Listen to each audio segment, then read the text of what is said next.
යාළුවනේ මම බ්‍රාහ්ම පැටව ටික බලමු. මෙන්න බ්‍රාහ්ම පැටව සෙට් එකේ ඉන්න යාළුවනේ. පොරක කිලෝ තමයි බිත්තර තිබ්බේ. යාළුවෙක් බිත්තර දීලා මට.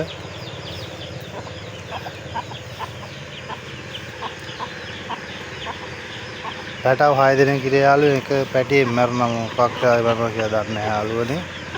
එනවානේ. එක පැටියෙක් මැරුණා යාළුවනේ මෙයාලගේ. මේ ටික තමයි ඉන්නේ දැන් ඉන්න 5 දෙනා ඉන්නේ. මෙයාට දැන් මාස එකමාරකට දෙයක් කරේනා යාළුවනේ.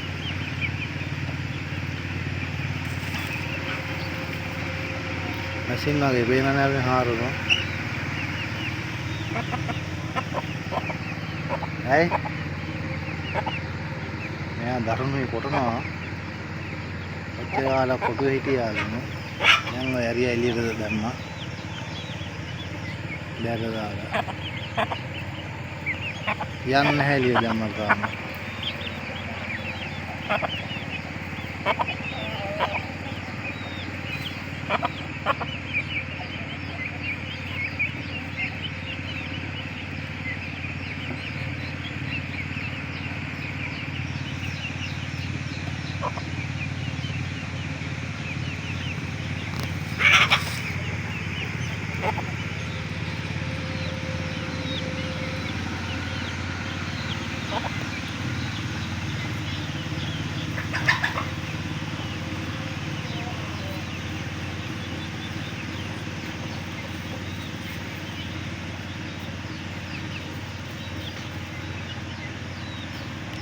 මෙයාට වෙනම කොටුවක් ගහන්න මෙයා බ්‍රාහ්ම පැටව ටික දාන්න.